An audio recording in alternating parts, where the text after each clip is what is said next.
Halo anak-anak, kembali lagi dengan Bu Yanti. Kita akan belajar bahasa Indonesia lagi. Jangan bosan-bosan ya, harus tetap semangat, semangat, semangat. Nah, kali ini kita akan belajar tentang struktur teks eksplanasi. Kalau video yang sebelumnya itu kita belajar tentang pengertian teks eksplanasi. Kali ini kita akan belajar struktur teks eksplanasi. Nah, teks eksplanasi itu bertujuan untuk memberikan penjelasan kepada pembaca tentang proses terjadinya sesuatu. Teks eksplanasi ya, eksplanasi ini berasal dari bahasa Inggris yang berasal dari kata explanation. Explanation itu artinya menjelaskan atau menerangkan ya, menjelaskan sesuatu. Explain, explanation.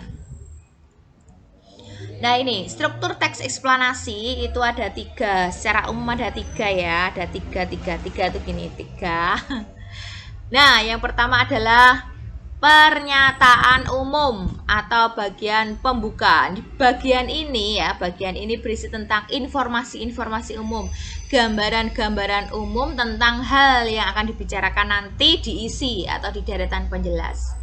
Kemudian bagian yang kedua adalah deretan penjelas atau isi. Nah, di bagian ini berisi tentang proses suatu peristiwa yang terjadi, dikupas, dijelaskan di deretan isi, deretan penjelas atau isi.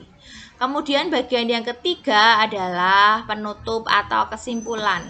Di bagian ini berisi tentang pendapat penulis tentang fenomena yang terjadi, yang tadi sudah dijelaskan di deretan penjelas atau sudah dijelaskan di bagian isi. Nah, pas bagian penutup ini penulis memberikan pendapatnya tentang apa yang sudah ia jelaskan di bagian isi tadi.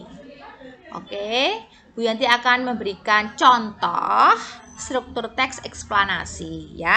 Kita lihat bersama. Nah ini Bu Yanti mengambil judul James Watt, sang penemu mesin uap. James Watt ini nama orang ya. James Watt, sang penemu mesin uap. Ya. Nah, bagian yang pertama tadi apa? Pernyataan umum ya atau pembuka. Ini berisi tentang informasi-informasi umum, gambaran-gambaran umum. Mari kita baca. James Watt adalah penemu yang mengembangkan mesin uap sehingga menjadi dasar dari revolusi industri. Ia lahir pada tanggal 19 Januari 1736 di Greenock, Skotlandia. Nah, anak-anak di situ disebutkan bahwa informasi umumnya James Watt itu seorang penemu pengembang mesin uap yang telah menjadi dasar revolusi industri, dan dia lahir di mana? Di Greenock, Skotlandia. Kapan? Nah, 19 Januari 1736. Nah, itu informasi umum tentang James Watt. Berarti nanti bagian kedua deretan penjelas atau isi mesti bahas James Watt ya kan, karena informasi umumnya bahas James Watt. Mari kita lihat di bagian kedua. Nah ini deretan penjelas atau isi. Ketika berusia 18 tahun, Watt itu panggilan dari James Watt ya, melakukan perjalanan ke London untuk melanjutkan studi tentang pembuatan instrumen dan peralatan selama 1 tahun. London itu di Inggris. Setelah itu, ia kembali ke Skotlandia dengan tujuan membuat sendiri bisnis pembuatan instrumennya.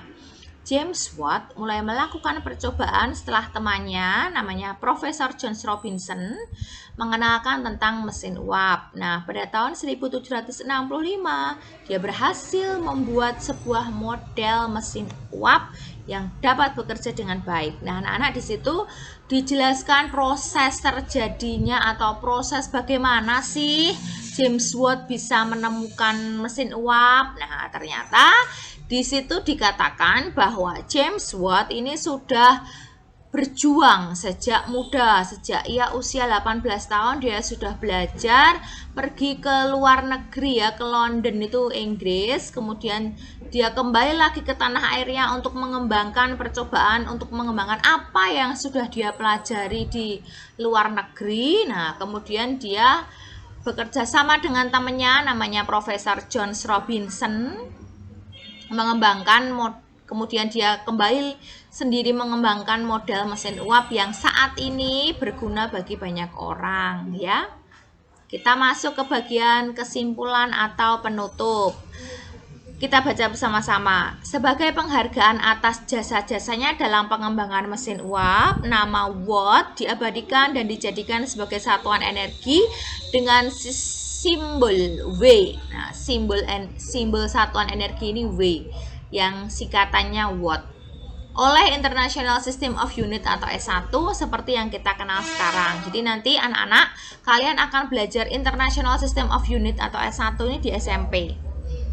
Jadi di SD hanya dikenalkan bahwa satuan energi ini W, singkatan dari Watt, karena yang menemukan Watt. Ia dikenal sebagai penemu yang memberi dampak positif bagi manusia. Jadi penemuannya itu berguna bagi banyak orang. Oke anak-anak ya, tadi ya, jangan lupa struktur teks eksplanasi ada 3, pernyataan umum atau pembuka, deretan penjelas atau isi, dan yang terakhir kesimpulan atau penutup. Terima kasih sudah mendengarkan penjelasan dari Bu Yanti. Sampai ketemu di video berikutnya. Oke, dadah.